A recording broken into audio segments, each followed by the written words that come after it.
Hey, folks, today is Wednesday, October 6, 2021. Coming up on Roland Martin Unfiltered, broadcasting live on the Black Star Network from Los Angeles. Republicans criticize President Joe Biden's immigration plan, not like they actually have one on their own. Also, Reuters breaks a story showing how AT&T is the financial source behind One American News Network, the right-wing, pro-Donald Trump, MAGA, conservative network that has spread more information and lied than anybody else. We're going to talk about that on today's show. Also, what's the truth behind these stories saying Democrats are trying to massively cut funding for HBCUs? We will have the truth for you as we talk with Leslie Baskerville, who leads NAFIO. You don't want to miss that conversation, folks, on today's show. Also, a racist neighbor tormenting a black Virginia family. We'll discuss that. And after seeing a school resource officer placing her 5-year-old son in the chokehold, a woman in Virginia is suing the school district. Folks, also, the mayor of Rochester, New York, she has resigned because of improprieties when it comes to her raising funds. We got lots to talk about on today's show. It is time to bring the funk on Roland Martin Unfiltered, the Black Star Network. Let's go. He's got it. Whatever the biz, he's on it. Whatever it is, he's got the scoop, the fact, the find. And when it breaks, he's right on time and it's rolling. Best believe he's knowing. Putting it down from sports to news to politics. With entertainment just for kicks, he's rolling. It's on go, y'all. It's Roland Martin, yeah. Rolling with Roland now. He's funk, he's fresh, he's real, the best, you know he's Roland Martin now.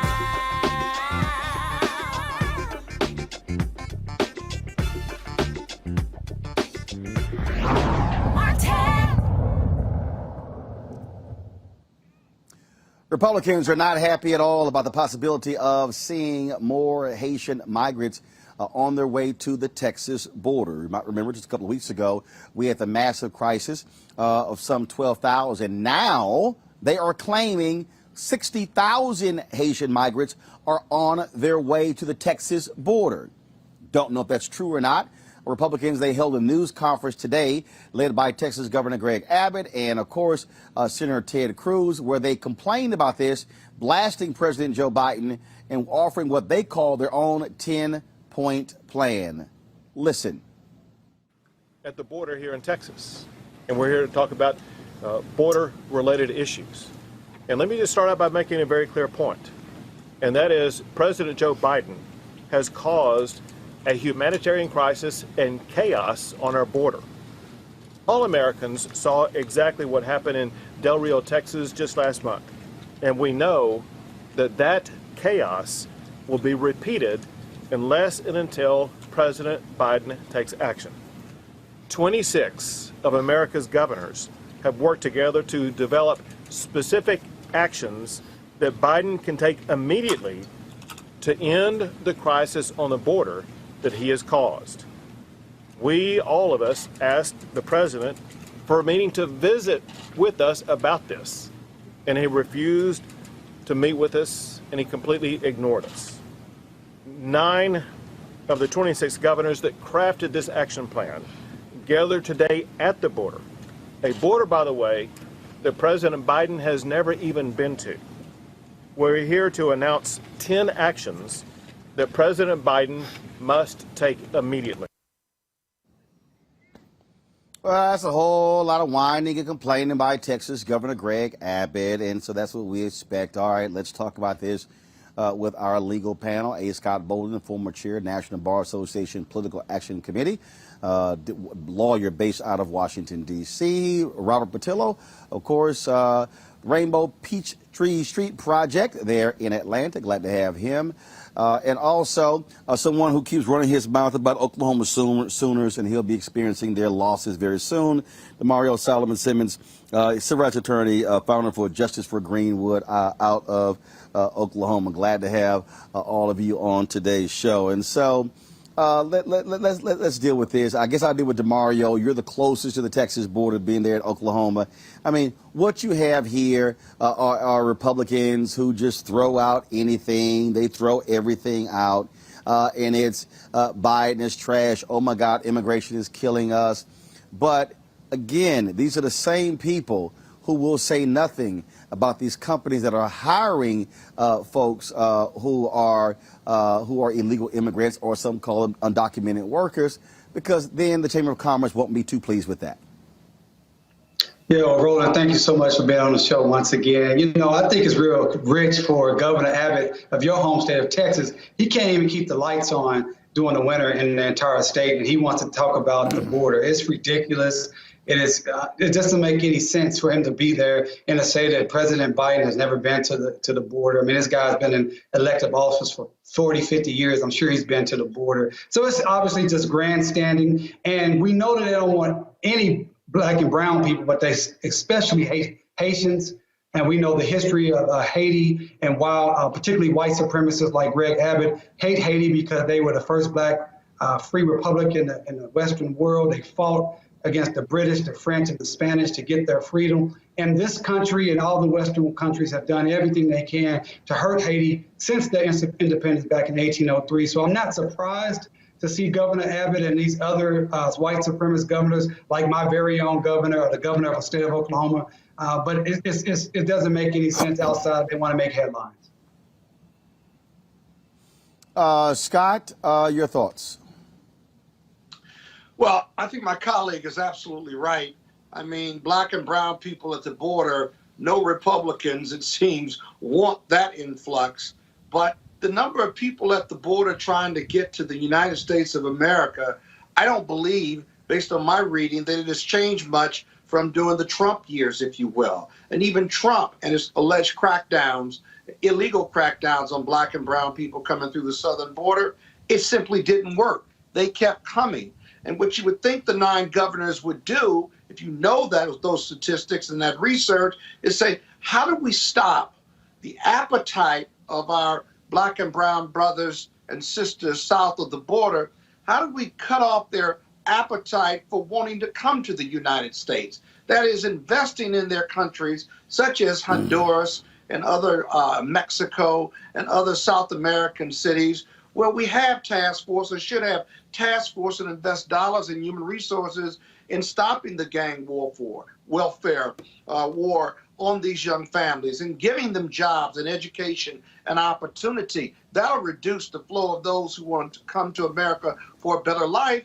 But America certainly doesn't invest doesn't invest enough in that approach. Not this administration or the prior administration. And we know that it works. We have case studies that show in Guadalajara, for example, the number of people trying to illegally come into the United States has been cut in half or 3/4 over the last 10 to 15 years. And so it works. And so stopping people from coming into the U.S. has never worked, if you will. And it's rooted in racism and the fact that Republicans don't want these to be future voters, but more importantly, they certainly don't want a country of color in 2043, and they simply cannot stop it through these means. And what we're dealing with here, Robert, is very simple. What we're dealing with here, Robert, is very simple. We're dealing with Republicans who follow the leads of the likes of Tucker Carlson when it comes to white replacement theory. They are absolutely scared to death of the nation becoming a nation that is majority people of color. They need to maintain their whiteness as long as possible. You're absolutely right, and I think we have to change the way that we talk about immigration as a country, because immigration is a positive for America. Illegal, legal, however it comes in. If it was not for immigration into this country, we would be a dying nation. Just look at the birth rates taking place in white communities, or even in American-born black communities, Hispanic communities that are second generation. Our birth rates are right there with China and Japan and Italy and other countries that are experiencing a graying of the nation, so to say, where you do not have enough people in the country to replace the people who are aging out and dying in the country. And let's understand also, nobody is going to walk from Costa Rica or from Guatemala or from Nicaragua from a tropical paradise to come pick avocados or pick tomatoes in Texas or in Wisconsin somewhere, unless it was dire circumstances. We have to look at the U.S. role in creating those dire circumstances. Let's not forget about the Banana Republic Wars that took place for a half century. Let's not forget about Noriega and all the other Central American leaders that the United States propped up and then took out of power, creating the instability. Let's also not forget that one thing that supports and finances these drug cartels is the American appetite for drugs. If we change the American drug policy, you get rid of the cartel the same way you changed alcohol policy. You got rid of the mafia, you got rid of the alcohol, Take the money out. Because you took their money out of it. So we changed American drug prohibition, then you change this issue from the rooter to the tutor. So what has to happen is our wonderful borders are Kamala Harris. She began the process by speaking with Central American leaders. We need to come to a tripartite pact where we take Canada, the U.S., and Central America and come to an immigration understanding, because guess what? Canada needs 20 million more people. They do not have the same benefit of legal immigration that America has to buoy their population growth. So they need more people to work in Canada. So let's find out a guest worker program where we can get people from Central and South America working in Canada, where they can then return home, because guess what? They don't want to be in the winter in Saskatchewan. They want to be back home with their families in their tropical paradises, and then you can solve the problem. But as long as we have this grandstanding and political hyperbole, like we see at the border with Greg Abbott, who is way too much like George Bush for me to trust anything that he says, and Ted Cruz and the others down there who did nothing when Trump was in office, they need to start working on some actual comprehensive immigration reform policies that will fix the problem, instead of putting Band-Aid after Band-Aid after Band-Aid over it at the expense of the immigrants who are simply trying to find a stable life and a stable income for their families. You know, if I could add one other thing. It just doesn't. Yeah, go ahead, Mario. I just want to also add to that the racism of the fact that they are illegally not allowing these Haitians to try to apply for a refugee asylum.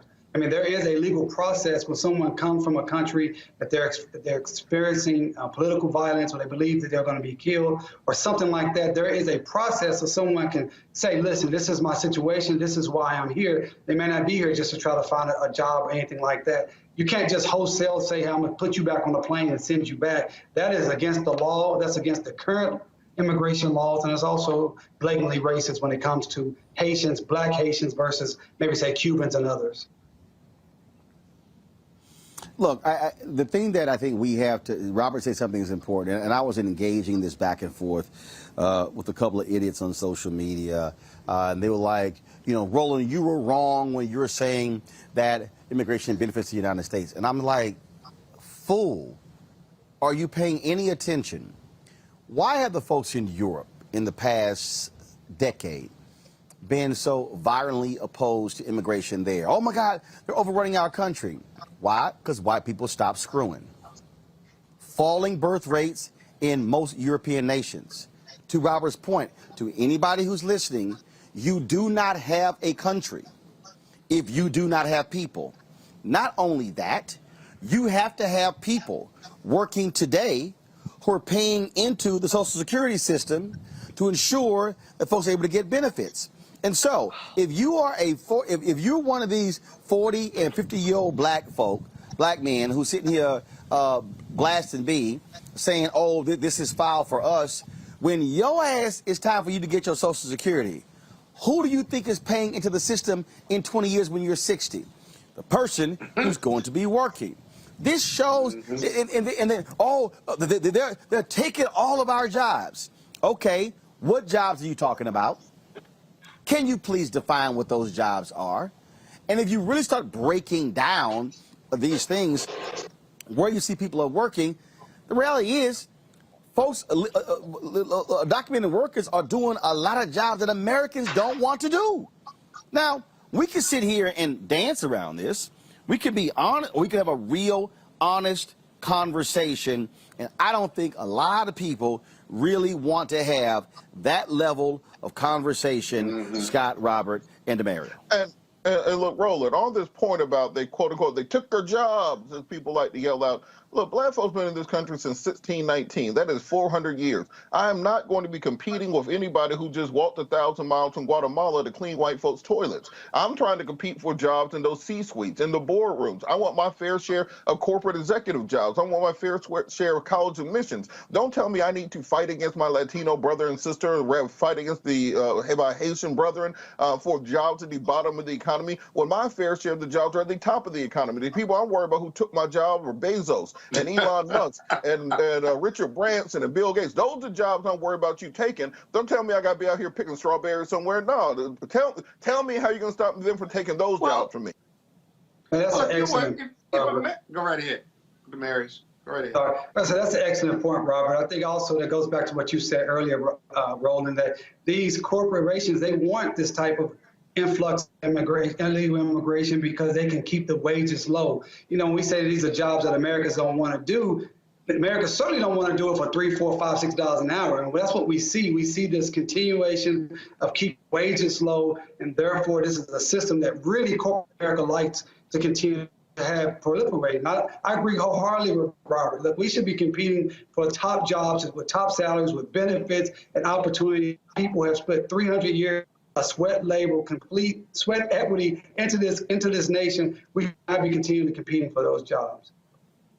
If you don't want these immigrants coming, then cut the demand, as you said already. Cut the demand, right?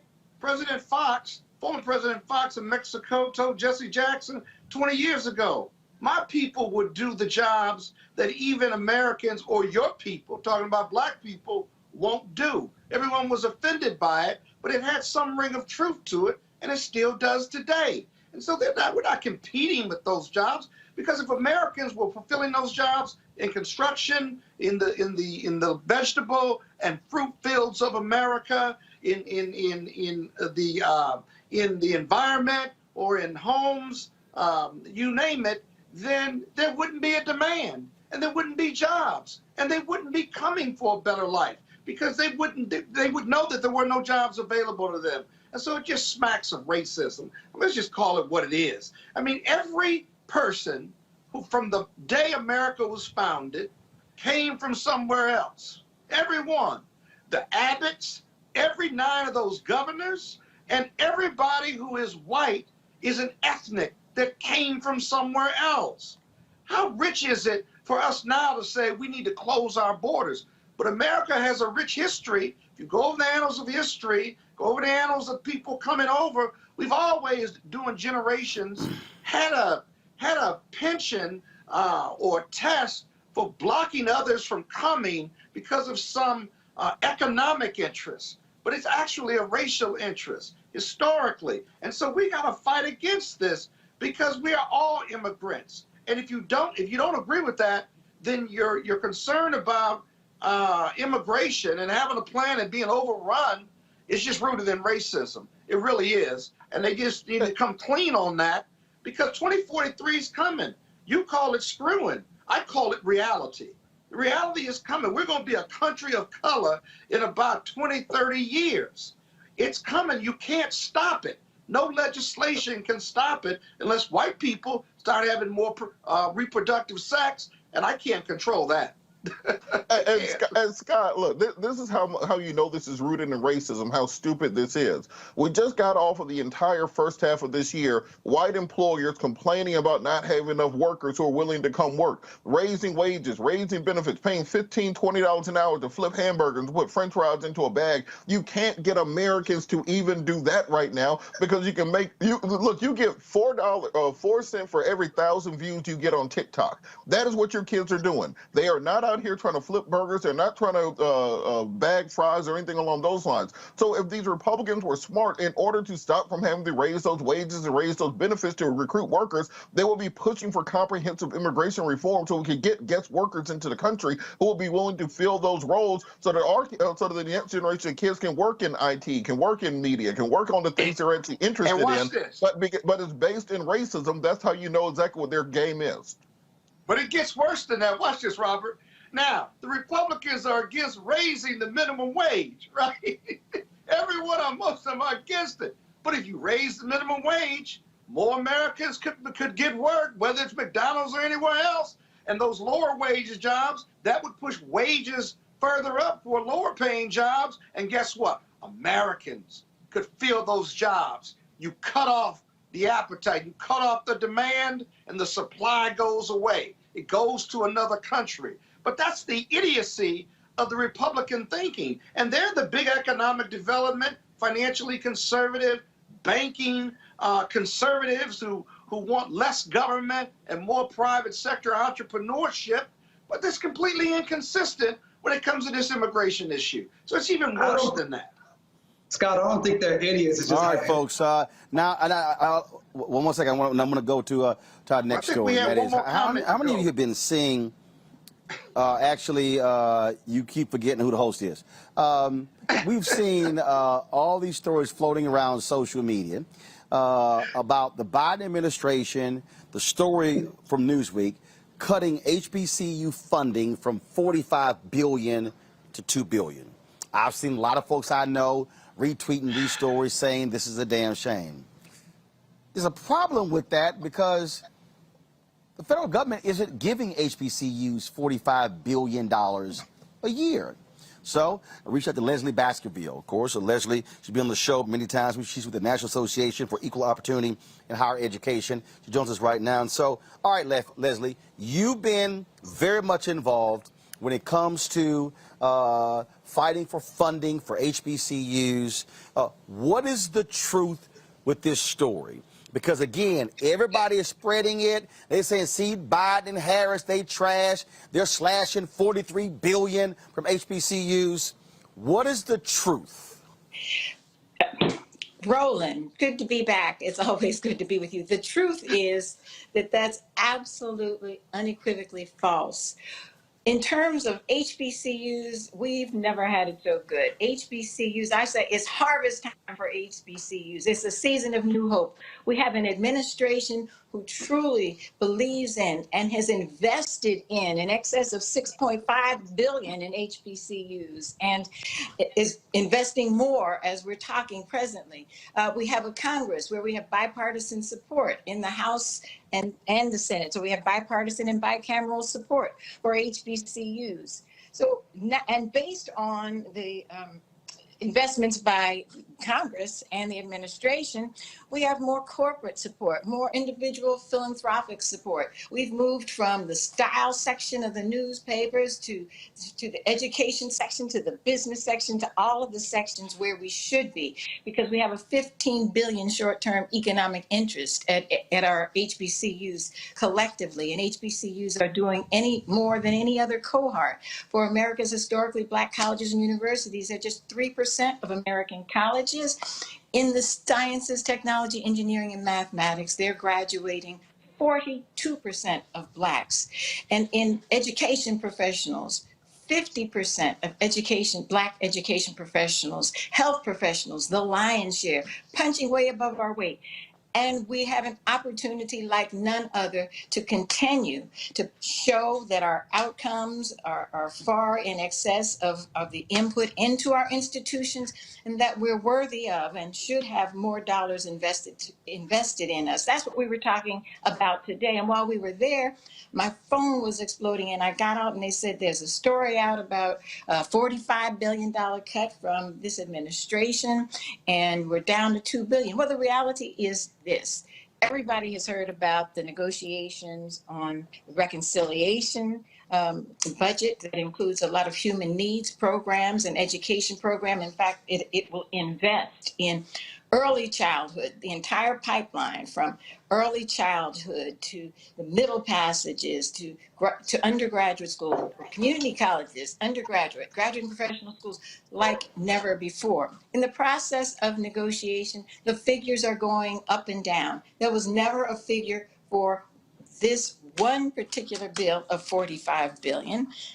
But the figures are dancing around. Right now, I don't think the White House can tell you exactly where the figure is, but whatever the figure is, our institutions will be greatly enriched as they continue to enrich America. Reality is, America can't realize her goals, can't realize her education goals, her economic goals, her Okay, wealth but goals, health goals without HBCUs. And so we're going to continue to get money. But I just want to say this. I heard a bit of the last program.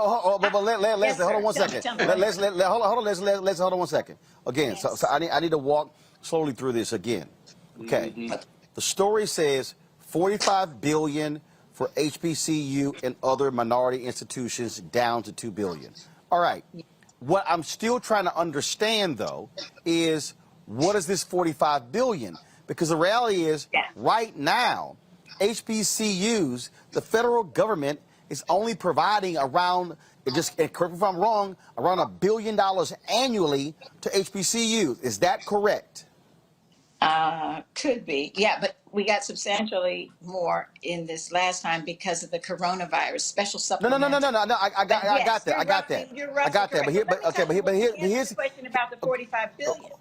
In the Build Back okay. Better blueprint, in the blueprint or the platform, the administration has it as an aspirational goal, investing 45 billion in infrastructures and research for HBCUs. That's the aspirational goal. Hopefully, we'll get to that at some point. That Okay, is hold a on, wait, platform. It's not in the hold on, bill. It's not in the bill. hold on, Yeah. hold on. And let's say again, okay, the Newsweek, okay, again, the Newsweek story says 45 billion for HBCUs and other minority serving institutions.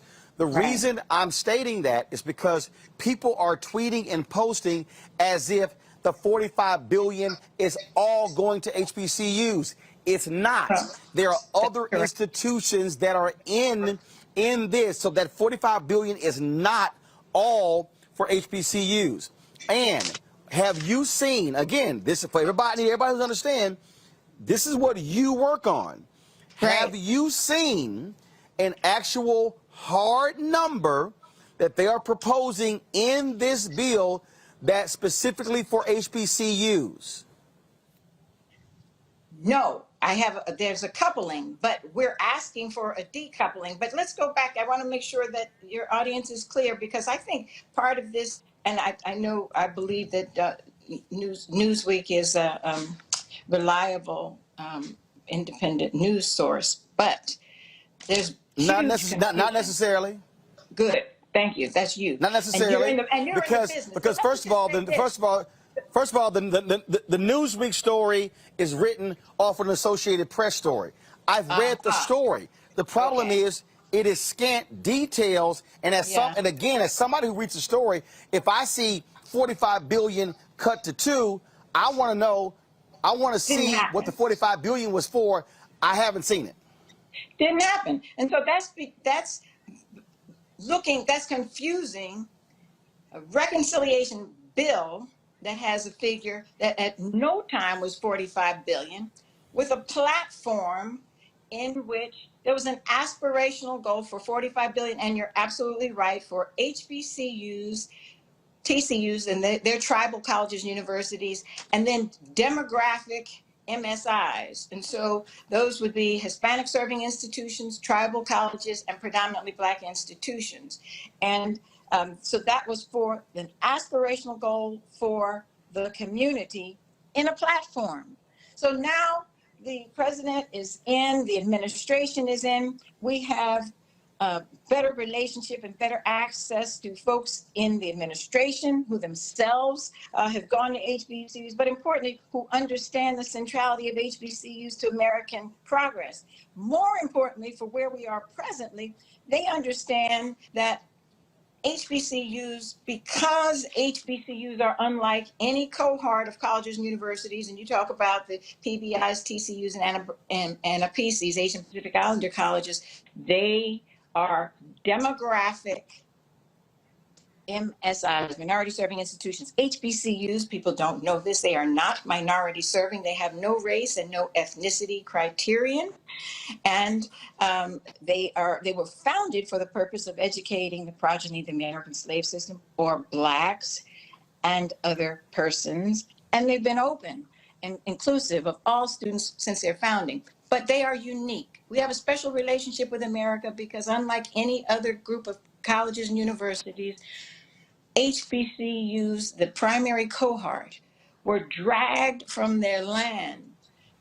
Thousands died in the process of having them brought over to this land so that we could provide cheap labor. We were stripped of our culture, stripped of our names, our religion, stripped of everything that was a reality to us. But we thrived, and we served, and we got whipped and beaten and lashed. But important to us was education. And so originally we educated ourselves by all types of signals and working to each other. You all know the story, and I'm not going to take up your story on it. But the point is, from that, we went on to found private HBCUs by abolitionists and Blacks, founded them, and we funded them. We funded them. When Black folks wanted to go to white schools, they could not. And so at some point in 1862, America established historically white public institutions to educate large swaths of white America. Got it. Blacks were denied. But hold tight 1 second. I need to.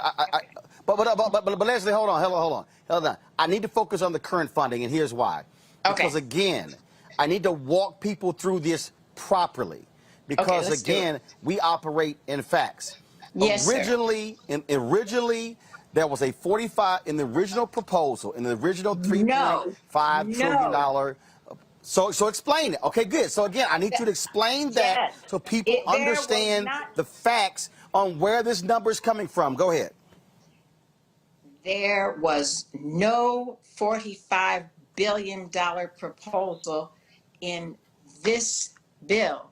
There was a $45 billion aspirational goal in the Build Back Better platform. So when you run for office, you say, these are things we want to achieve. And that could be 4 years, it could be 8 years. But that's an aspirational goal. So in the bill that the president proposed, what was the actual number? I've seen numbers between 2 billion and 3.9 billion, low billions. I have at no time seen in the bill itself anything that approximates 45 billion. Okay. And now what is happening is they're going back and forth on cutting the size of the bill. You have Senator Joe Manchin, who has said he is not going to support $3.5 trillion in spending. Senator Kristen Sinema. So what happens? You see cuts made there, and so that's what's going back and forth. And that's why we're trying to sit here and establish what's actually the truth. And so we reached out. We've been trying to get numerous members of the Congressional Black Caucus on the show. We're trying to get Congressman Bobby Scott on, who's on the House Education Committee. We're trying to get him on because we need there to be an explanation of this because, again, I'm seeing people say all kind of wild stuff, and it's not based in fact or reality. I want to go to my panel. Scott, you have the first question for Leslie Baskerville. Hey, Leslie, good to see you again. I think you're right about the $45 billion being aspirational, but it's confusing in and of itself because you have these two bills. But let's not forget, when you say that HBCUs are in a really great place right now, that last COVID bill reduced the debt of historical Black colleges by millions, each of them. And so are you seeing more bipartisan support and investment in historical Black colleges on the Hill despite the fact that they're going to have to reduce this Build America Back legislation. Will there be something in there for HBCUs? There absolutely will be something in there for HBCUs, and there are things in there that now I've seen in roughly 3 places. There are some resources for infrastructure, there's some resources for broadband, but as with every other affinity group, advocacy group, the HBCU community believes, and we want additional resources to move our research to institutions. We have 11 research to institutions. Those institutions are high research, and they're doing the scientific research. They're responsible for roughly 42% of Black Americans that have advanced degrees in the sciences, technology, engineering, and mathematics. But they're just 11, and we have none that are R1, that are the top.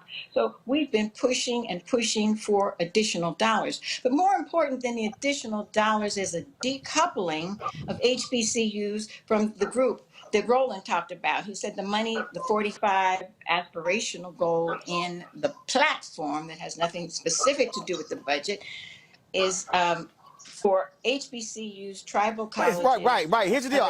Here's the deal. I don't want to talk about platform. I don't want. I'm not talking about No, but here's the whole deal. Somebody running for office is one thing. Well, they're actually there. I want something was actually in the bill. Hold tight. Hold tight. Got it. Hold tight 1 second. I got to go to a break. We're going to come back, continue the conversation. Questions for Robert Portillo and Demario Simmons on this issue. You're watching Roland Martin Unfiltered, broadcasting live from Los Angeles on the Black Star Network.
Big holiday shopping at Amazon. So now, she's free to become Bear Hug Betty.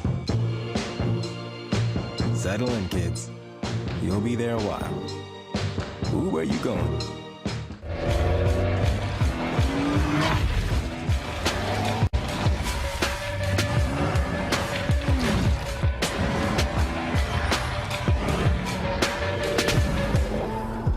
Time to be smart. Roland Martin's doing this every day. Oh, no punches! Thank you, Roland Martin, for always giving voice to the issues. Look for Roland Martin in the whirlwind, to quote Marcus Garvey again. The video looks phenomenal, so I'm really excited to see it on my big screen. Support this man, Black Media. He makes sure that our stories are told. See, there's a difference between Black Star Network and Black-owned media and something like CNN. I got to defer to the brilliance of Dr. Carr and to the brilliance of the Black Star Network. I am rolling with Roland all the way. Honored to be on a show that you own. A Black man owns the show. Folks, Black Star Network is here. I'm real revolutionary right now. Roland was amazing on there. Stay Black. I love y'all. I can't commend you enough about this platform that you've created for us to be able to share who we are, what we're doing in the world, and the impact that we're having. Let's be smart. Bring your eyeballs home. You can't be Black-owned media and be scared. You dig?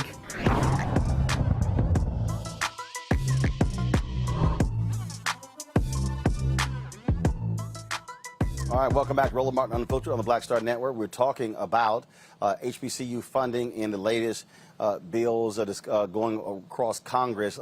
Question, we have Leslie Baskerville with NAFIO. In the next hour, we'll be joined by the Thurgood Marshall Fund as well. Question now, Demario Solomon Simmons, your question for Leslie Baskerville. Yeah, I do want to hear a little bit more about you talking about the decoupling. I understand that this aspirational number of $45 billion is for tribal colleges in addition to HBCUs. But how much do you think HBCUs will receive, specifically Dems, for our particular colleges themselves? Okay, and I just think it's important, given what Roland's trying to do, and I think it is so important, that aspirational goal has nothing to do with this bill. It is not in the bill. It was not in the bill. And and our champions for the bill, many of them are themselves HBCU alums. And the chair of the Education and Labor Committee in the House, Bobby Scott, is a justice janissary. He fights like no other for voting rights and for the rights for the last, the least, the left behind, and for HBCUs. Alma Adams, who's the chair of the HBCU Bipartisan Caucus, fights like a Trojan. So the point here with the decoupling is that because of America's history with HBCUs and denying us dollars for education, denying us a right to an education, and de jure discrimination that was visited upon us for the first 200 years, and then for the last 200 years, we struggled to deal with the vestiges of slavery. They started strengthening HBCUs in the Higher Education Act. And that was in recognition of the fact that we were denied dollars and we were owed dollars. And America said, not only have we intentionally denied you dollars that has resulted in underfunding, deferred maintenance, endowments that are substantially less than others, and on, and just 11 research institutions at this time. But the vestiges of slavery persist. And so we've got to do something about that. And so they put in a pot of strengthening HBCUs for the purpose of strengthening the institutions that were intentionally denied funding. Leslie, Scott was talking about, when Scott talked about the $6 billion. So in the COVID package, there was $6 billion that went directly to HBCUs. And so, again, that's correct. The reason I'm laying this out there, so when people are talking about what was cut, you have to factor in the COVID bill that was passed earlier by this Congress and signed into law by President Joe Biden. $6.5 billion went to HBCUs. And so if you're going to say what HBCUs... $1.6 billion, another 1.6 in the rescue plan, the American Rescue Plan. Got it. Okay. Robert, I need your question for Leslie. I'm short on time. Robert, short question, short answer. Just very quickly, we're talking about this, the bill currently going through Congress, and I see a lot of Republicans posting this meme about Joe Biden cutting $30 billion from HBCUs. What Republicans are actually helping on HBCU funding? Good question. I've not seen who's on the bill. I know who was on the committee today, and there were a lot of questions about adding additional dollars after we received the 6.5 and then the 1.6. But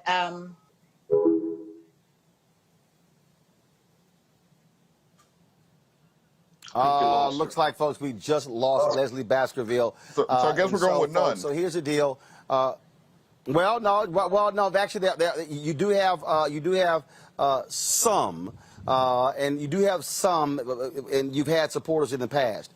Again, let me explain to people right now, because I think a lot of people, again, you're retweeting stuff from folks who have no idea what the hell they're talking about. The problem is this here: they are still negotiating what is going to be the size of the package. So is it 3.5 million? It's going to be 2.5. It's going to be 1.5. It's going to be 1.2 billion. Once they get to what that bottom line number is, then you're going to have a renegotiation of all that goes into it. That's what we're doing. I just emailed the White House to say I need a response from you on this so-called $45 billion. And again, here's the other thing I need caution folks you're watching. It said for HBCUs and other minority-serving institutions. Okay, hell, if that so-called $45 billion, you could have $40 billion going to other minority-serving institutions, and only $5 billion going to HBCUs. But the way it's being portrayed is, oh, $45 billion was going to HBCUs. Right. That's why on this show we speak to what actually happens, what are the facts. And so we lost Leslie. It's fine. I appreciate her coming onto the show. In the next hour, we will talk to the Thurgood Marshall Fund to hear from them about this issue, so you will have the actual facts. And when you're tweeting and posting on Instagram and Facebook and everywhere, fan base and everywhere else, you will have the actual details and not just repeating what somebody else has to say. And so that's why what we do, we focus on facts and details. All right, folks, I want to go to my next story, and this is quite an interesting story. We talk about what is happening in Virginia. It's real strange, folks. This story in Virginia, where these neighbors are tormenting a black family. The Martinez family says their neighbor has been playing recordings of racial slurs and monkey noises since they arrived in the neighborhood several months ago. Watch this.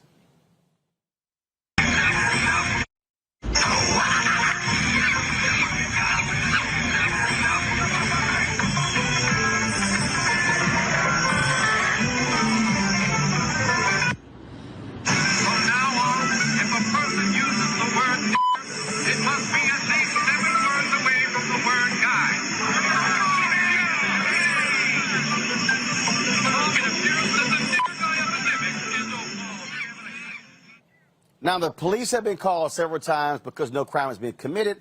Nobody is being arrested. Joining us right now is Tim Anderson. He is an attorney with Anderson and Associates from Virginia Beach, Virginia. He's representing the family pro bono. Tim, glad to have you back on Roland Martin Unfiltered. First of all, how long has this family lived in this area? How long has this been going on? So, hey, thanks for having me on the show, Roland. I'm glad to be here. So I'm an attorney in Virginia Beach, and I'm watching what's happening from 30,000-foot view the same way as we all are. We have not made contact with this family yet, but we have identified multiple causes of actions that she can bring. She's not been able to make any progress with the police, and that's fine. There may not be criminal laws here, but we are trying to communicate with this family to let them know, one, my law firm's ready to go to help them, and two, there's plenty of civil actions that can be brought that could put an end to this nonsense. This is in my hometown, and we are watching this horrifically happening here and want to get involved. Okay, so just so you're not officially representing the family, you are offering your services to this family pro bono after you saw this story in news reports. Yeah, absolutely. That's exactly right. I've been a lawyer here for 21 years. This is outrageous. This doesn't and shouldn't be happening anywhere, but it's certainly not going to happen in my hometown without me at least trying to get involved. I'm always attracted to big fights like this, and it's not a money thing for us. It's a matter of doing what's right and making sure that that people understand that there's civility, and Virginia Beach is a great place, and we have a great community, and unfortunately we have some people in every community that act like this, and we're going to do our best to attract this family to come to us and help them get through this moment. Okay, so what is weird here is the cops saying we can't do nothing. I'm sorry, are there not noise ordinances? Well, yeah, so there's certainly noise ordinances, but it's based on decibels in Virginia. And so here's what I understood from the CNN reports, and our local newspaper actually published a story about it. Here's basically the historical background. This family lives there. This is a veteran family. And there was a noise complaint with her neighbor, and she called the police. And since that, the neighbor has now escalated and retaliated with motion sensors being pointed at the house, and this monkey music, and the clip that you just showed. And that is not, there's nothing criminal, at least as far as the police are concerned, and nothing criminal as far as the magistrate's concerned, because apparently she went to the magistrate and reported this. Those aren't crimes, but that doesn't mean there's not civil remedy. There's civil remedy that is exists under Virginia law for nuisances, and we actually even in Virginia have an archaic little statute, which is very rarely found, which says that insulting words is actionable. So if you insult somebody to the point where it would cause them such distress, and the actual code specifically says breaching the peace, which that in any view is certainly breaching of the peace, that's actionable under civil law. And so all she needs is a lawyer to file a lawsuit to put a stop to it. That's it. And so it may not be a criminal remedy, but there's certainly civil remedy. And hopefully they'll use us or somebody to take this action to the appropriate court. Well, again, hopefully they get some kind of relief, because this is absolutely crazy. Tim Anderson, we surely appreciate it. Thanks a lot. This makes no sense to me, Robert. This is nuts. This is pure harassment of this family, and the cops can't do anything?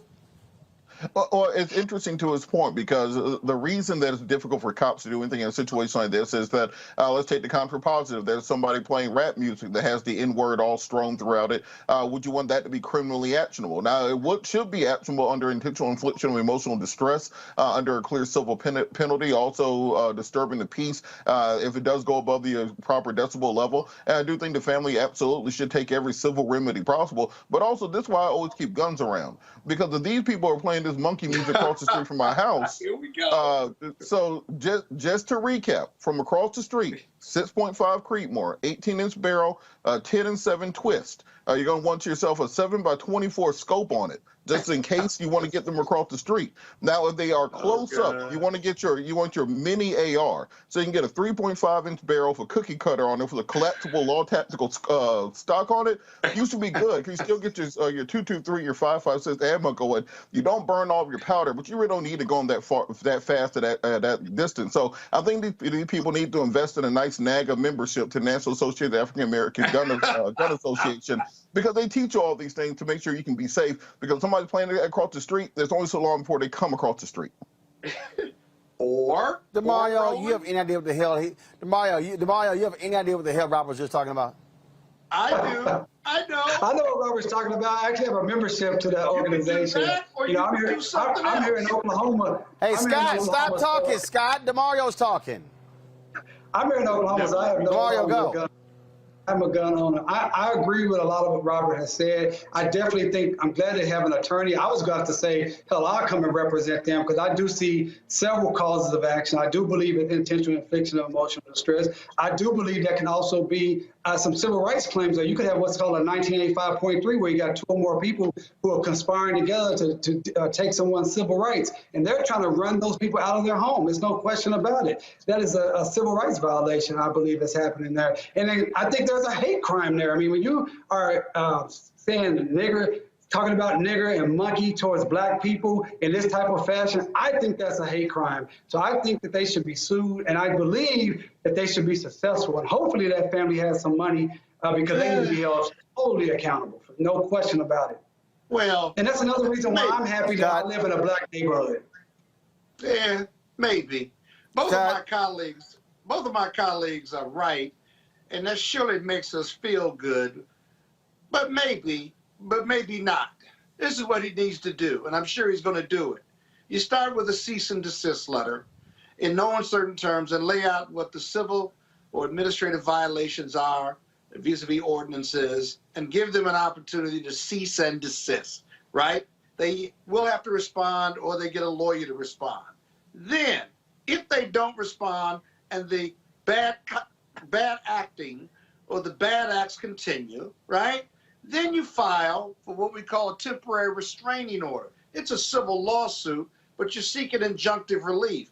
And to my colleagues, I do think you could argue irreparable harm There's statutes that are immediately being violated based on what their lawyer has indicated, right? There's irreparable harm. There's likelihood of success on its merits. It's certainly in the public interest that you're not blasting the N-word and anything else. And you seek a TRO under the local laws in Virginia Beach. And you get a judge who will be offended. Most would be highly offended by this conduct, and they'll sign an order barring them temporarily from engaging in this bad conduct. Eventually, you get a preliminary injunction, and then you win the lawsuit, and you can still get damages even though you got a TRO because you're going to sue for damages, right? That takes the energy out of that racist family, if you will. And then you get community support for it, which is going to be hard not to get community support for it, but they need to get into court. And then lastly, they need to go to the government of Virginia Beach and see whether they have a certificate of occupancy, see whether they are in compliance with their electrical code and all these other things that you have to do and get the city to enforce it, right? So this is what we call hitting back and hitting hard. Eventually, the broadcast will stop because it becomes too expensive and too offensive even for the bad actors to engage in that conduct. That's what I would do. And Roland, now. All right, folks. Robert, real quick. Yeah, I would say now, just in case what Scott said doesn't work. So this is your mini AR. Flip it out this way. You pull out that way. All right? And then you're ready to roll. And then if you pop right back in, fold back up, goes right in your jacket, and you're good to go. So in case Scott's plan doesn't work. That'll bring the police out, Robert. That'll bring the police out. In your own house. In your own home. In my house. In my Scott, can't nobody hear? Stop, Scott. Can't nobody hear both of y'all when y'all talking? Robert finished and Scott. Can't nobody hear? Always call my name first. Scott, ain't even done Scott, let me say it again. Hey, Scott, let me say it again. It's Roland Martin Unfiltered. Now, when they mute your microphone, then we gonna get it done. Robert, finish your point. You wouldn't dare. Look, Scott, the point is, in your house, in your home, to make sure these people keep what they're doing across the street. Because at the end of the day, we want to make sure this stays civil. And anybody who's playing that kind of music in loud volumes, they are a loose cannon. I can't trust what you're going to do. My job is to protect me and my wife and my dog and my property away from those people. So whatever that may be required, you're having something that fits under your jacket is very useful. It's very important, Roland. It's important for your show for we to say that you cannot shoot somebody from your property to the property across the street. That's the mini one. This is the one in the house one. This is the in the house one. It doesn't go that far. I want to make sure my brother Roland's show is okay. All right. It's a short barrel and not going that far. Y'all can have all that. Y'all can have all that back and forth during the break. I got to go to commercial break. We come back. We're going to talk about some racist flyers being sent out targeting a black pastor and state officials in Virginia. We'll talk with one of them next. Also, why is AT&T funding one of the most virulent, racist, lying, misogynistic, Donald Trump, MAGA-loving conservative networks in America? We'll unpack it next on Roland Martin Unfiltered on the Black Star Network.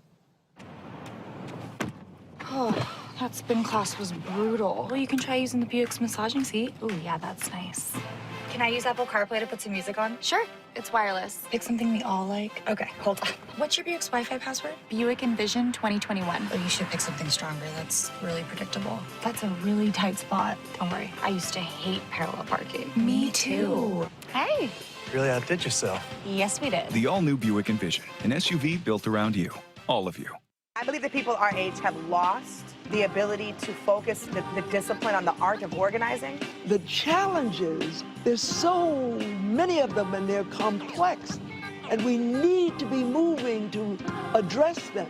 But I'm able to say, watch out, Tiffany. I know this road. That is so freaking dope.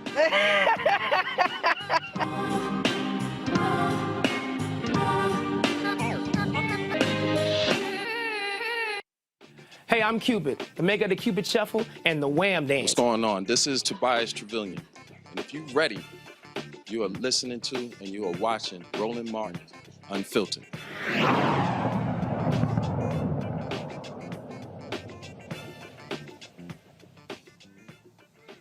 All right, folks, more racism in Virginia as some flyers that have been going out highly critical of black state officials. Now, and they're targeting a black pastor. The story really makes no sense whatsoever once you begin to unpack exactly what is going on here. We want to do that because again, you just heard that particular story there. There's another couple, how they're being targeted in Virginia. But now we have these racist flyers. One of the folks, Pastor and Delegate Joshua Cole of Fredericksburg, who is being targeted. Alex Askew of Virginia Beach. Delegate Joshua Cole joins us right now. So exactly, do you know where these flyers originated from? And what did they say about you and your other delegate? Thank you, Roland, for having us on tonight. The flyers originated based on the description from the Republican Party of Virginia. And their intent was to describe us as liberal puppets, basically controlled by Speaker Nancy Pelosi and Representative Ocasio-Cortez. And what was interesting was we were all on strings, supposedly, until we discovered that Delegate Askew's and my particular mailer had us actually suspended by rope dangling in the air, while the other 7 delegates were by strings dangled, and they were just on the ground.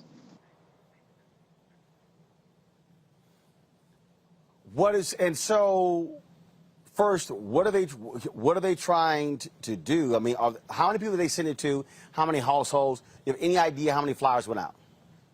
I'm not quite certain on how many households went out. I was actually alerted about the mailer over the weekend when a constituent reached out, disgruntled by the mailer. And then on Monday, I actually received it at my home. And so I started asking a couple of my colleagues if they received this mailer. And they sent it to me, and they showed us the different versions that they've had. And like, again, as I said, the interesting thing for myself and Delegate Askew, the only 2 black men who were on the mailer, we were depicted in a different way. And we know this is the capital of the Confederacy. This is Old Dominion. So these are just racial dog whistles. We have flipped Republican districts that have been Republican districts for years. We flipped them, and they're trying to use those dog whistles to call certain people out, but we won't be intimidated. What's next? First of all, is anyone involved? State Attorney General's office? Anyone? Any investigation going on? No, not as of yet. We called on our opponents and the Republican Party of Virginia to condemn the mailers, and they basically stated they were holding us accountable for our ultra-liberal record. But we will make sure that what's going on next is that we're exciting our voters to get out. If we won these districts before, we will continue to do it. And as Virginia is moving forward into a new light, we're not going back to these old school racial ways. No matter how many times they try to, rephrase it, remask it, we're going to keep moving forward. All right, Pastor and Delegate Joshua Cole, we sure appreciate it. Thanks a lot. Thank you, Roland. To our panel, I want to talk about this story here. A Virginia mom is suing a school district for policy changes after her 5-year-old son was put in a chokehold. In 2018, Pamela Onenwu was picking up her son when she saw a school resource officer placing him in a chokehold. The reason, the child was allegedly singing too loud in class, and the officer was called to make him stop. The mom and 2 other parents filed suit against the Fairfax County school system, citing psychological trauma and physical pain were being inflicted on students with disabilities. The school staff settled out of court and added additional training for staff. DeMario, kids singing too loud? You put them in a headlock, a chokehold? It's just ridiculous. And again, this is just what we see all the time across the nation. I had a case recently in Seattle, Washington, where I had a black kid, 11 years old, who was autistic, and they got upset with him and put him out in the cold weather for 3 or 4 hours and laughed at him. This is happening across this nation when it comes to black kids, brown kids, and kids with special needs. I wonder if this little 5-year-old had any type of special needs, because they're treated really bad. I'm really happy to hear that they had good counsel. Sounds like they were able to get a settlement, but more importantly, get policy changes. And I hope they were able to get that particular officer terminated. We were able to get the the teacher that locked out my client terminated, and that's what has to happen. It has to be swift accountability. It has to hurt the pockets of those who cause us the harm, and it also has to show these people that we will not stand for this. A 5-year-old being placed in a chokehold, that is just unconscionable. It's ridiculous, and I'm so glad to hear that people were held accountable. This is the thing that we keep seeing, Scott, and that is with these resource officers, their job is not to further traumatize students. I mean, you know, the actions, we keep seeing this happen all over again. This is why people are calling for a lot of these cops to be removed from schools. Exactly. Exactly. And these resource officers, their powers need to be severely restricted, but they're not, actually. These are police officers. In Washington, D.C., 20 plus years ago, I had a case where the resource officer was referring to the kids in the hallway by the N-word. They got tired of it, and they jumped on him, assaulted him, and took his gun. The government would eventually walk away from the case and dismiss the case that they brought charges against 2 or 3 of the leaders of this group of kids. And so you're absolutely right. But Roland, when we get these cases, right, when you report on these cases, let me tell you something. They don't see us. You have to see me as a human being in order to treat me humanely.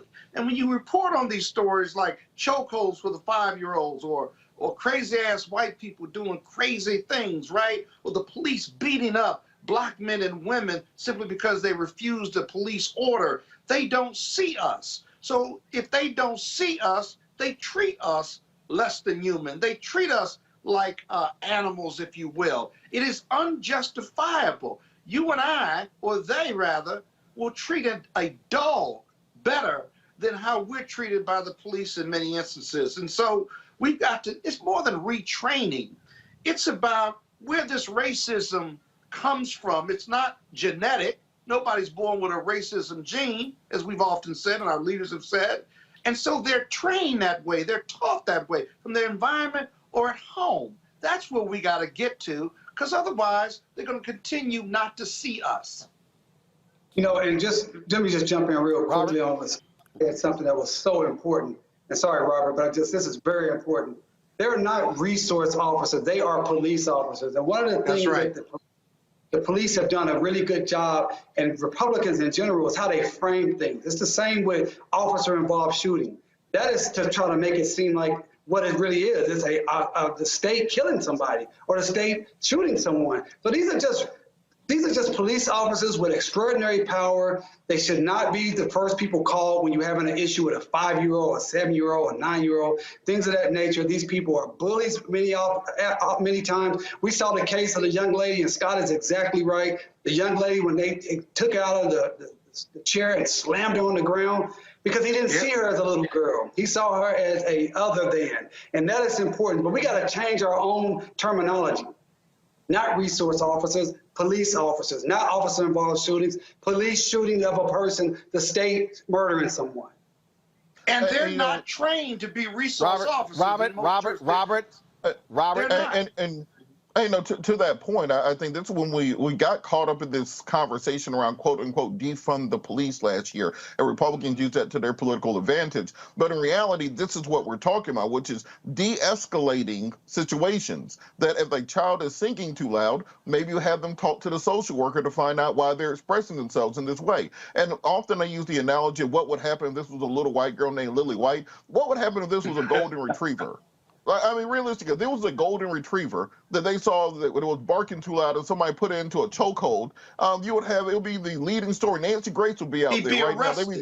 They'd be looking for him like they were looking for Gabby and all this other stuff. But because it was a young black boy and they see the dehumanization of them, they do not have that same empathy. And this goes towards the way that our school system is often the feeder system for our prison pipeline, because they start criminalizing children at 5 years old, put them into the system. So by the time they're 17 or 18, they are ripe to go to their next stage, which is not college, but into the criminal industrial complex. So we have to start reevaluating the people we put in charge of raising our children for so many hours a day, and creating a system where they're not simply continuing to be over-criminalized and over-prosecuted for the least bit of expression as a human being. All right, folks, hold tight 1 second. Got to go to a break. We come back, our daily report on black and missing and other news of the day. And we'll talk about AT&T, the explosive report from Reuters showing how AT&T execs asked and wanted another conservative network to compete with Fox, and how they are funding One American News Network to the tune of millions of dollars. Folks ain't happy about that. I'll show you the tweet from Derek Johnson, president of the NAACP, and others. That's next on Roland Martin Unfiltered on the Black Star Network, live from Los Angeles.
Shopping at Amazon. So now she's free to become Maureen the Merrier. Food is her love language, and she really loves her grandson. Like, really loves.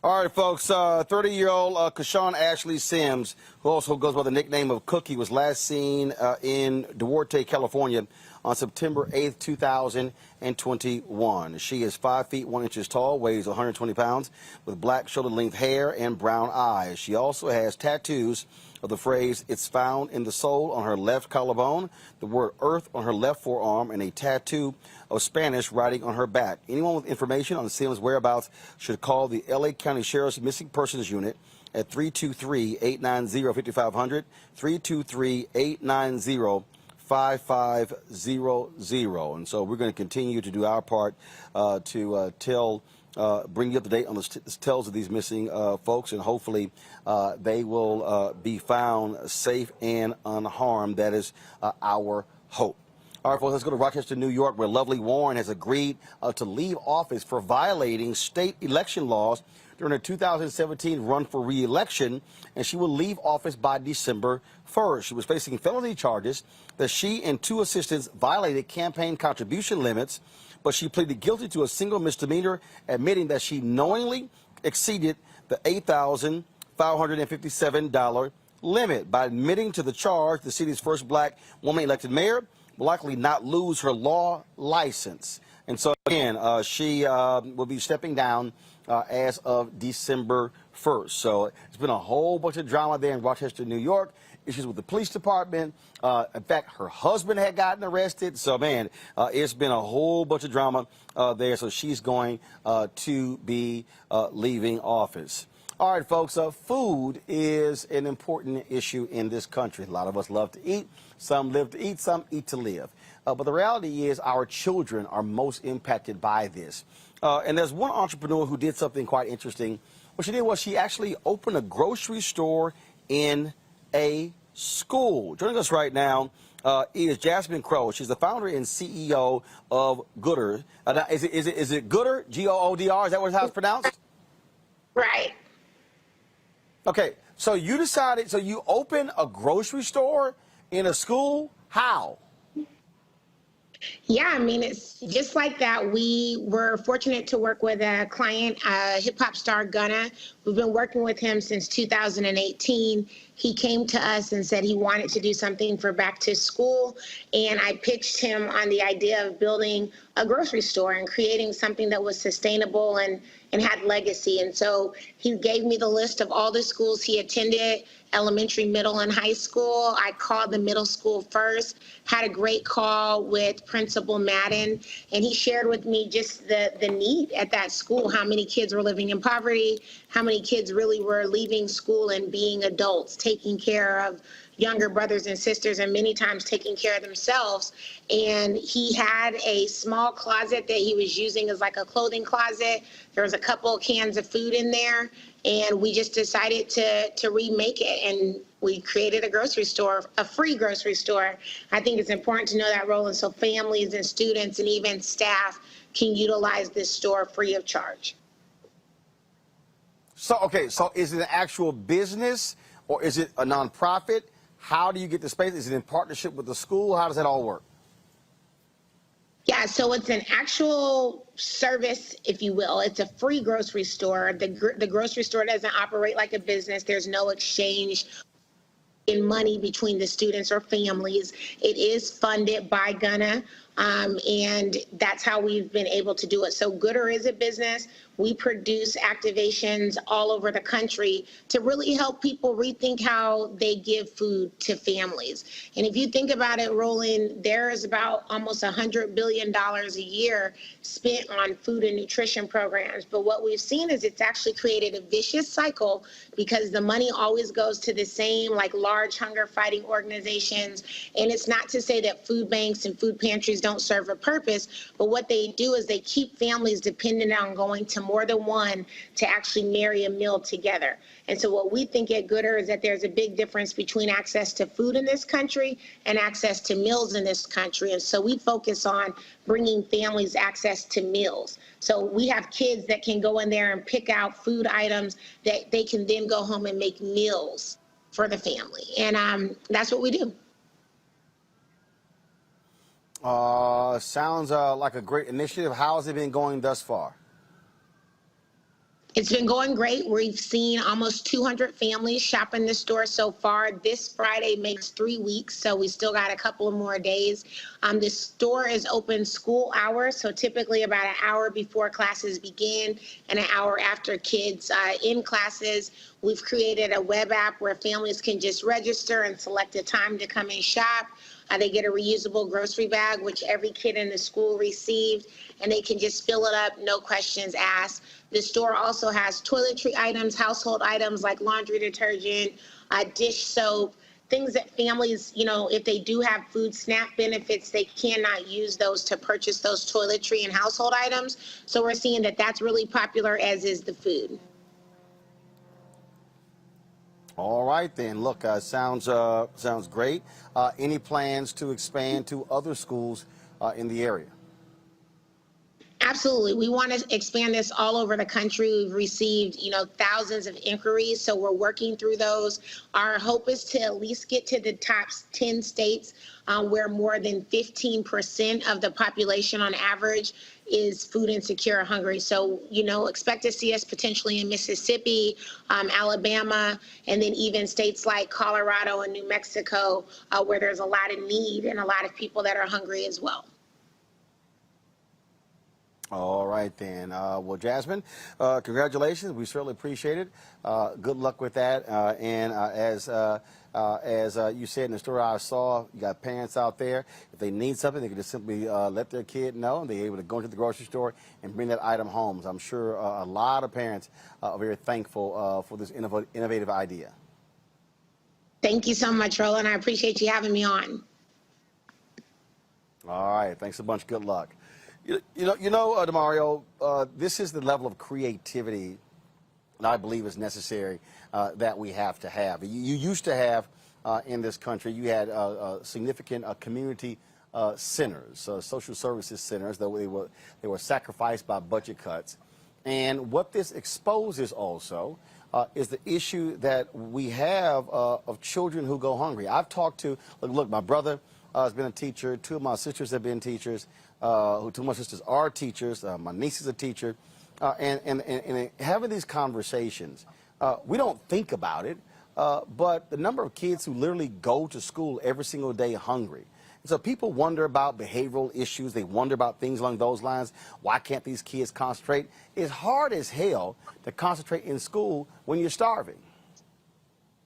Oh, Roland, you're so right. I just appreciate your show so much to bring on that initiative. Very impressed by that young lady. And as someone, as you know, Roland, I have a mentoring program we've been doing for several years. And we see this inside the schools with people needing access to meals. As someone who grew up on SSI and having to use food stamps and things of that nature, I know it feels good for those kids to be able to go in there and those families to just get what they need and not have to say what their financial status is or anything like that. And I think the idea that she has is pretty innovative. And I think there may be an opportunity to use some Title I dollars to get funding outside of just her client who's funding it now, because, that's not, I don't know. I don't really know that yet. The artist she talked about, but I don't know if that's really sustainable to really move to other states. But I think the ideal is a great idea, and maybe they can give us some Title I funding, which for those who don't know, Title I funding is for low-income schools, and use those fundings to help generate the revenue that's necessary or the funding that's necessary so this can be expanded to other schools, because the need is great. I'm in Oklahoma. We're one of the top 10 worst states for hunger, and it's just an ever-ending problem that needs innovative people like Jasmine to give new solutions to. Like I said, I really think we do have to rethink how we help kids today. Robert, this is an interesting way to do so, and it is a matter of being able to help them help their parents, because people make assumption, oh, everybody's fine, everybody has food. No, there are many kids literally sitting in schools who are totally dependent on free lunch programs. And you have Republicans who are attacking those programs left and right. You've got these conservative commentators attacking these programs left and right as if everybody has food in this country. They don't. The poor in this country, Reverend Dr. Barber talked about this all the time, the poor, the working poor are doing their best, and we throw away billions of dollars worth of food every year, and this, to me, makes a hell of a lot of sense.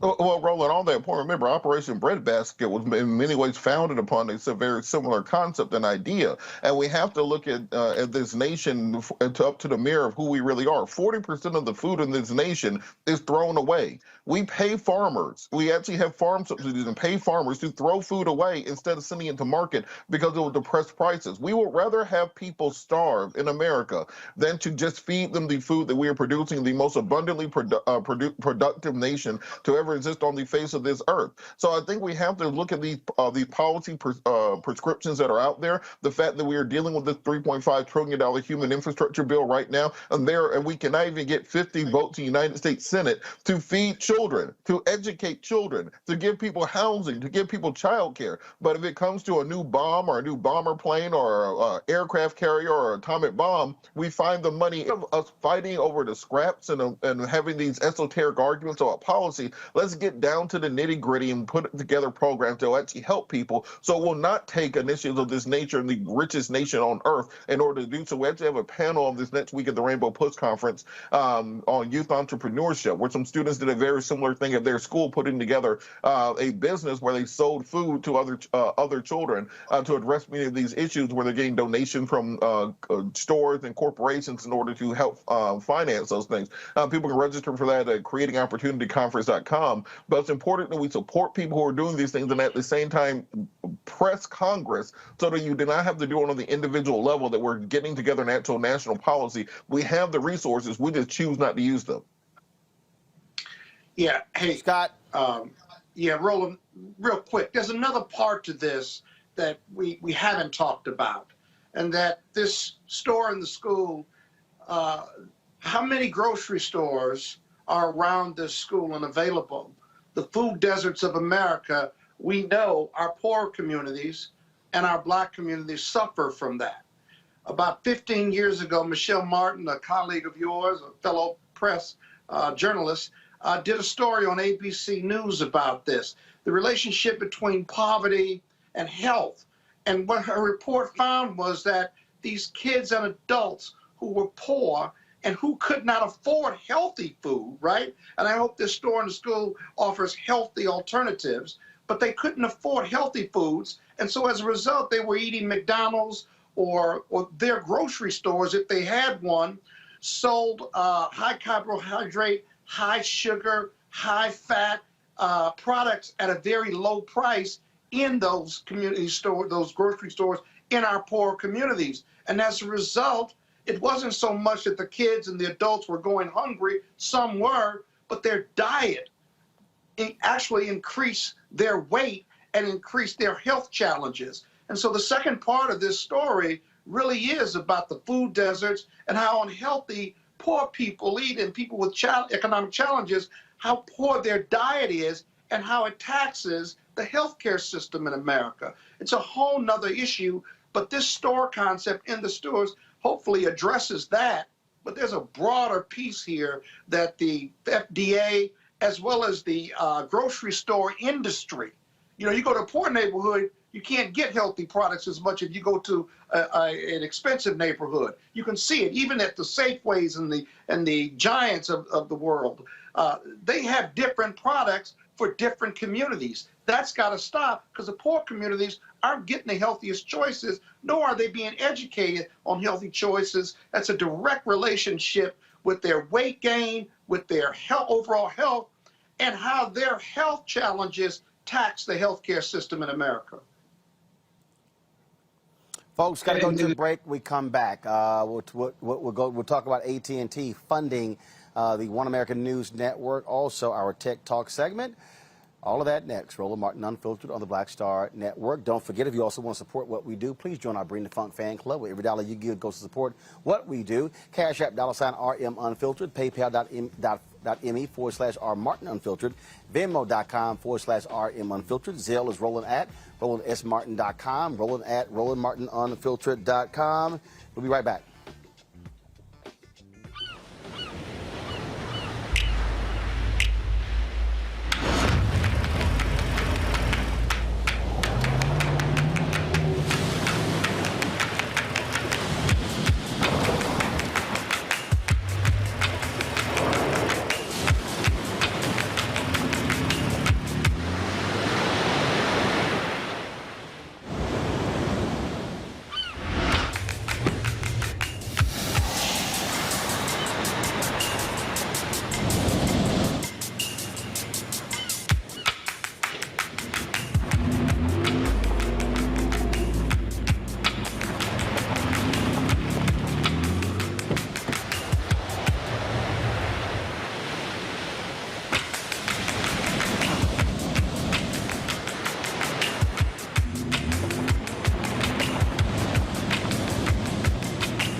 Betty is saving big holiday shopping at Amazon. So now, she's free to become Bear Hug Betty.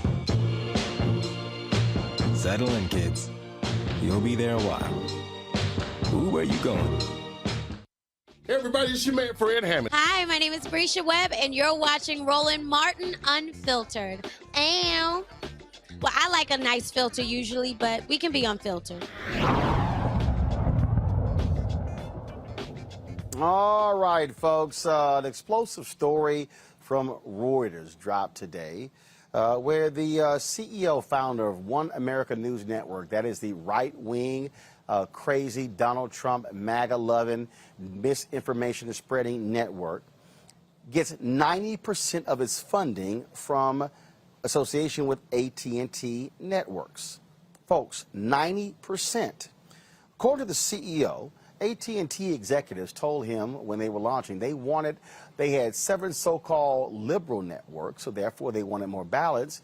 They only had one, which is Fox News, and so they encouraged them to launch the network. A lot of people are angry with this, saying that AT&T is funding right-wing extremism. Now, AT&T has been highly criticized when Governor Greg Abbott of Texas proposed his voter suppression bill, and the PAC for AT&T gave his campaign $100,000. I want to bring my panel back. This is significant, Scott, because when we talk about companies, this whole right-wing media echo chamber, this is how they get funded. And so think about it. If, you know, imagine if AT&T met with me and said, hey, we think there should be more black networks. So what we're going to do is we're going to guarantee you revenue, Roland. All you got to do is provide the content. We're going to give you X number of cents per subscriber. And then, folks, that's money coming in every single month beyond advertising. And this is how they're able to do it. The right wing is being funded by these billionaires and then by these networks, these companies that are supplying them with millions and billions of dollars. And that is what we are up against. A lot of folks are not happy at all with this news. And some people are saying they want to drop AT&T home service. They want to drop DirecTV. They want to drop AT&T phone service. AT&T has an issue, Scott. I think they've got a big issue. And it's interesting, it'll be interesting what their response will be. I don't know whether they've got a formal response or not, but you can boycott AT&T, right? Or you can negotiate and demand more millions of dollars, go into shows or go into the Black Star Network or the black media, if you will, right? And negotiate them not investing in organizations that support the big lie, right? Or attack democracy or voter suppression. These companies have got to be held accountable. And you're making them accountable with this report or attempting to hold them accountable. But more networks, cable networks and otherwise, need to hold them accountable and need to ensure that the best investments for these types of shows, that it's not only balanced, but it's realistic, right? If you are a right-wing conservative network and you support the big lie and the January 6th insurrection, you shouldn't be funded by anybody. It's downright anti-American and anti-democracy. A lot of people, again, are expressing outrage. Do we have the tweet from Derek Jackson? Derek Johnson, I'm sorry, President and CEO of the NAACP. If so, go ahead and pull that up. He, of course, commented on this. And so go ahead and show it here, folks. He's talking about, again, after this story actually dropped, outraged by reports AT&T backing far-right propaganda, funneling tens of millions of dollars into OAN, while at the same time pretending to care about issues of race, diversity, and inclusion. If true, AT&T has caused irreparable damage to our democracy. Robert. Well, I think that's absolutely true, and I think that if you look at many of these conservative networks that's kind of popped up out of nowhere, if you notice, it was OAN, Newsmax, Real America's Voices, The Blaze, CRC TV. There's a whole litany of these far-right conservative networks that kind of grew out of talk radio and grew into digital platforms, and then major television networks where they're getting, former big three talent to be on their networks. Eric Bolling is over there. Some of the other hosts, Heather Childress, people who used to be at Fox, people who used to be at MSNBC, are on some of these networks now. And you have to ask the question, well, where the hell are they getting all this money from? Now we are finding out those same companies that want to put up all the signs that say, well, we stand by social justice. We are here for you. We plan on ending racism, are putting money behind January 6th. They're putting money behind the insurrectionists. They're putting money behind all this far right-wing echo chamber. I think they need to be held to account on those points, either as on the one hand, as Scott said, boycotted them, or on the other hand, look, if it's good for the goose, good for the gander, they need to be paying some of these black media networks, I.E. Us. I see Roland got all these new Nissan and Amazon commercials and stuff. Me and Scott are waiting for our check over here. So they need to be putting those funds in other organizations so that they can grow out and build and be as big as those other companies. That's right. Respect let's us be and clear. pay us. Let's be clear. Let's be clear. Scott's already getting a big enough check. Demario, this is the tweet. This is the tweet sent out by Reverend Al Sharpton. It is inexcusable and insulting for AT&T to finance. Guys, go to my iPad, please. To finance a far-right enemy of civil voter rights while playing lip service to black media. We work with AT&T in good faith, but this cannot be tolerated. Well, I'm glad to see my frat brother Derek Johnson and my very good friend Reverend Al speaking out on this. And I agree with my esteemed colleagues that this is ridiculous, that OWN should be, they shouldn't even have a network, in my opinion. They are completely racist. We call them conservative right wing. It is a racist network that is trying to bring this country down to a level of white supremacy being front and center. And, you know, we heard a lot about this past week, a couple of days, about Facebook, and everyone was so shocked because the whistleblower came out and said Facebook puts profits over people. Well, ladies and gentlemen, that's called America. America puts profits over people, and that is the American corporate system, period. And so what we want our civil rights leaders like Reverend Allen and Brother Derek Johnson to do is hold these people accountable. As you stated, Roland, as consumers, we should hold them accountable. Hell, I've been wanting to get rid of AT&T, my cell phone, with them for years. This may be the reason I finally go ahead and do it. But I really like what Robert said and what Scott said. They also should be putting more money into organizations and networks like yours, Roland, GRIO, other Black-owned organizations that are bringing our issues to the forefront, and not just continue to fund these right-wing, racist, white supremacist organizations that are just simply trying to make sure that we go back to the Stone Ages of being indentured or enslaved people. Absolutely, and so we're going to continue reporting on this. And again, there are folks who are saying, "Hey, we got to call for some serious action." That's what we'll do, folks. We're going to go to a quick break, and when we come back, we're going to talk to a couple of things. One, we're going to talk to an executive with the Thurgood Marshall Fund about that HBCU story. We want to get the facts for you. We'll also talk with a tech entrepreneur about a new app. Trust me, you want to find out what it's about. This is why it's important to watch Roland Martin Unfiltered on the Black Star Network. Back in a moment. Oh, that spin class was brutal. Well, you can try using the Buick's massaging seat. Ooh, yeah, that's nice. Can I use Apple CarPlay to put some music on? Sure. It's wireless. It's something we all like. Okay, hold on. What's your Buick's Wi-Fi password? Buick Envision 2021. Oh, you should pick something stronger. That's really predictable. That's a really tight spot. Don't worry. I used to hate parallel parking. Me too. Hey. Really outdid yourself. Yes, we did. The all-new Buick Envision, an SUV built around you. All of you. Hi, I'm Kim Burrell. Hi, I'm Carl Payne. Hey, everybody. This is Sherry Shepherd. You're watching Roland Martin Unfiltered.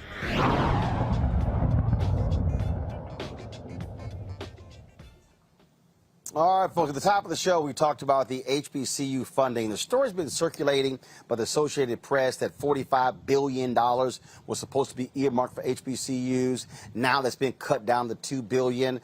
Let's talk with Victor Santos with the Thurgood Marshall Fund. Thurgood Marshall Fund, of course, they are out here representing these public HBCUs. Victor, what is the truth? We had Leslie Baskerville on talking about it as well. I'm sure y'all have gotten phone calls on this. Was there ever $45 billion in a budget proposal or in a bill from the Biden administration, from Democrats, from Republicans to HBCUs? No. So what the proposal was for HBCUs and minority serving institutions. So you have to understand what minority serving institutions means. HSIs, there are 569 of them. There are only 101 HBCUs. To give you an example of what some HSIs look like. Hold on. Wait. You said HSI. What is that? Hispanic Serving Institutions. Okay? That means... So you said that there are 101... hold on a second. Hold on. You said there are 101 HBCUs. Correct. 500 and what? Hispanic Serving Institutions? 69 and growing. Okay? So to give you an example. So 569, 101, that's 670. Correct. But you also have Got it. You also have tribal colleges. So we're only getting a percentage of that money to begin with. Okay. And to give you an example of what these HSIs look like, your alma mater, Texas A&M, is an HSI. So when Leslie was talking about Are you serious? I'm very serious. If you serve 25% at least Hispanic students, you are an HSI. Okay? So for that money that is proposed, and when Leslie was talking about decoupling earlier, this is what she was talking about. She was talking about don't put HBCUs in the same pot to apply for this money against Texas A&M, University of Texas. Basically, the entire California system, they're all HSIs. Every school in Florida is HSI because they serve at least 25% Hispanic students. Okay, so was there ever a number? So where does this $45 billion come from? Yeah, so there was a number in the American Jobs Plan that Biden put out that included some funding for infrastructure along with some centers of excellence, 200 centers of excellence that would have gone to HSI, all HBCUs and MSIs, which, you know, to be quite frank, is more than half of the schools that are in existence in total when you include all the HSIs, all the PBIs, which are predominantly black institutions, HBCUs. It's a gamut that runs across the spectrum. So when we say decoupling, what we mean is this: we have to make sure that HBCUs have a pot of money that they can apply for and compete against other HBCUs for. That's what we've been pushing for, and that's what we've been urging Congress to do. Okay, so this thing is being spread like wildfire. People say all sorts of different things. And so what is being spread is factually incorrect. And so it looks real cute. Oh, the Democrats and Biden are going from $45 billion to $2 billion for HBCUs. No, right now there is no $2 billion for HBCUs. There is no the $2 billion is for all MSI HBCUs to compete, as was the $45 billion. Now, what there is also in the plan, which we have to highlight the positives of the plan, is there is a tuition assistance program for HBCUs and MSIs for the first 2 years, where students would basically be able to go to our schools for free for those first 2 years, and that's in the plan as well. There's also $1 billion in the Department of Agriculture for HBCUs in the plan. There's also $1 billion for HBCUs in the Department of Commerce in the plan, or in the bills that have gone through the House committee. So there are lots of things in the bill. Of course, I advocate for HBCUs, and we're fighting for more money for HBCUs as is our job to do. But we have to, be truthful about what's really happening. Well, that's precisely why we wanted you on the show, why we wanted Leslie on the show, so we can actually have the details. And so people who are spreading that Associated Press and that Newsweek story have the actual facts. We also are trying to get Congressman Bobby Scott on the show as well, other members of the CBC, to explain this, so people are not walking around saying a whole bunch of crap. They have no idea what the hell they're talking about. It's very important, and thank you for giving us a platform to talk about it. Victor, so appreciate it. Thanks a lot. Thank you.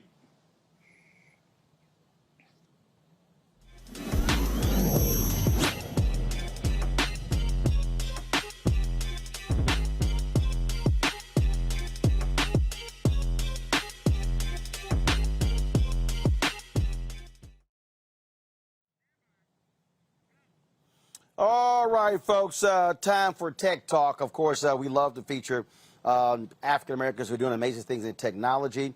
And so let's talk about how we take precautions for things being delivered to our homes. COVID, people are concerned about that, touching products. So 3 black engineers have created a safe, secure way for customers to get their deliveries. They are called Lavii Lockers. Hopefully I said that right. Joining me now from Clinton, Maryland, is CEO founder Rhea Huntley. Rhea, how you doing? I'm good. How are you? Okay, did I pronounce that correct? Is it Lavii Lockers? No, it's Lavii.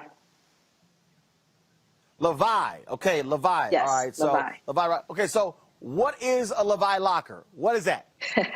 So I'm glad you asked. So a Lavii locker is simply a smart food locker that customers can use to pick up their food either from a restaurant from an office building or apartment building, or from a virtual kitchen or ghost kitchen for delivery drivers.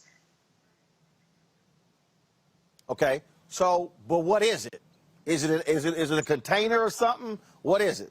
Yeah, so it's a 3x6 locker. It has 10 individual compartments and it's insulated. So what happens during that process is the normal pickup way, which I started to see actually before the pandemic, is that restaurants had like an open shelf. So the open shelf isn't really secure. Anyone can grab the food, plus the food isn't maintaining that temperature. So the Lavii Smart Food Lockers actually keeps the food safe and secure, as well as maintains the temperature until the customer or the delivery driver comes and picks up the food. So is this for the restaurant or is it for the customer? Who's this product going to be sold to, and who's it for?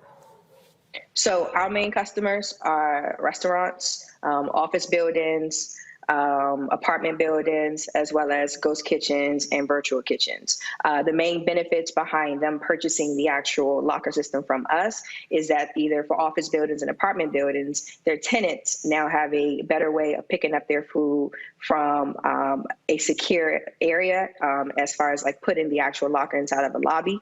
And then from the restaurant perspective, they're able to create more of a seamless pickup process for their customers as well. So our direct customers, we're a business-to-business company, so we don't sell directly to the consumer, but the consumer benefits from the actual business that purchases from us.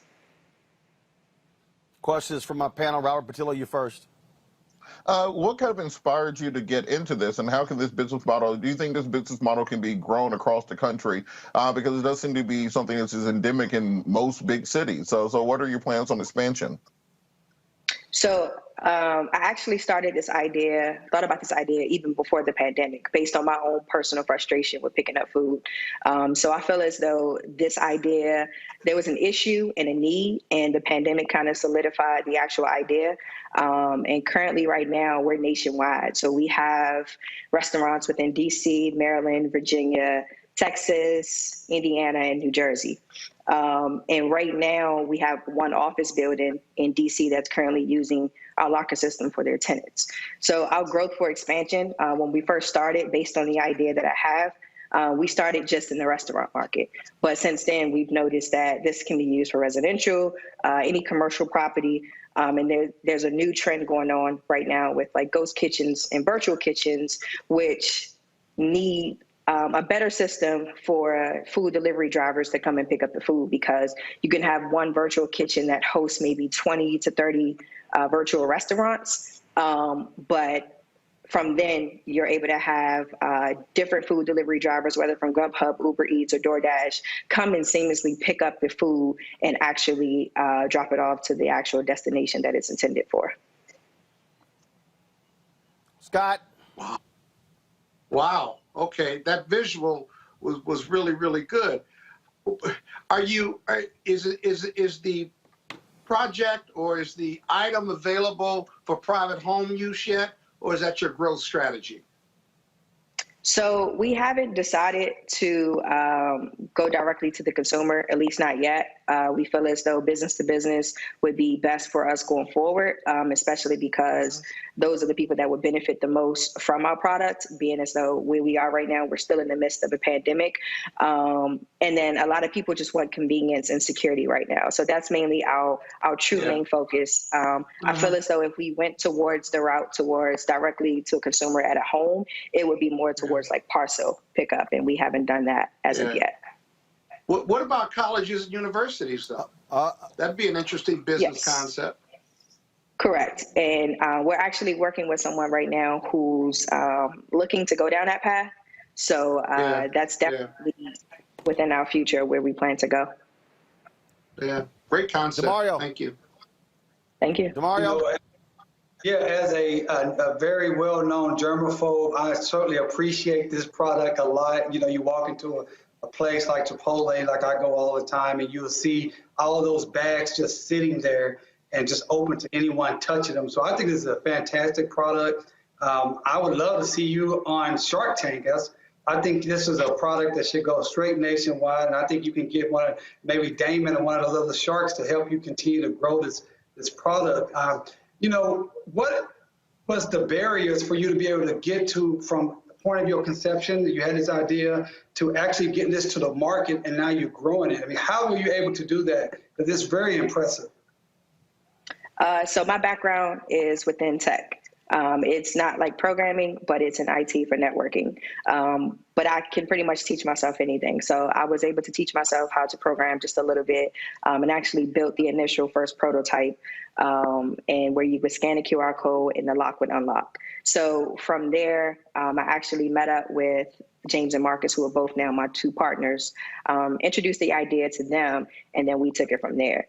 But due to the fact that we didn't have any funds to grow the business at that point, we all had to bootstrap the business and invest our own funds to get it to this point. So right now we're continuing to grow, but once we get to a certain point, we definitely have to secure more funds in order to expand the way we want to expand, and also deploy more different locker solutions that some customers have been asking for. Yeah. All right, what's the website? Give me more information. What's the website? Can we go into more information, please? Sure. Our website is Lavii, LAVII-INC.com. And they can reach us there and also follow us on Instagram. That's Lavii, LAVII_INC. All right. We certainly appreciate it. Thanks a bunch, and good luck. Thank you. Thank you for having me. All right. That is it. That is it for us, folks. I appreciate y'all joining us. DeMario, Robert, Scott, thank you so very much, folks. I will see you guys tomorrow. Thank you. Right here, Roland Martin Unfiltered on the Black Star Network. Holla!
It's time to be smart.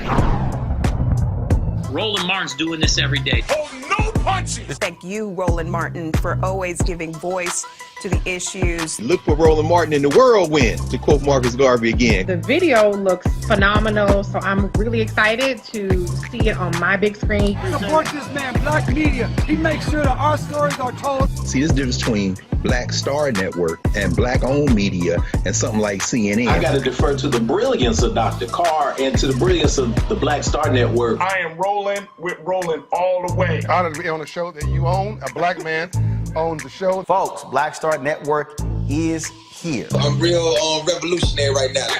Roland was amazing on that. Stay black. I love y'all. I can't commend you enough about this platform that you've created for us to be able to share who we are, what we're doing in the world, and the impact that we're having. Let's be smart. Bring your eyeballs home. You can't be Black-owned media and be scared. You dig?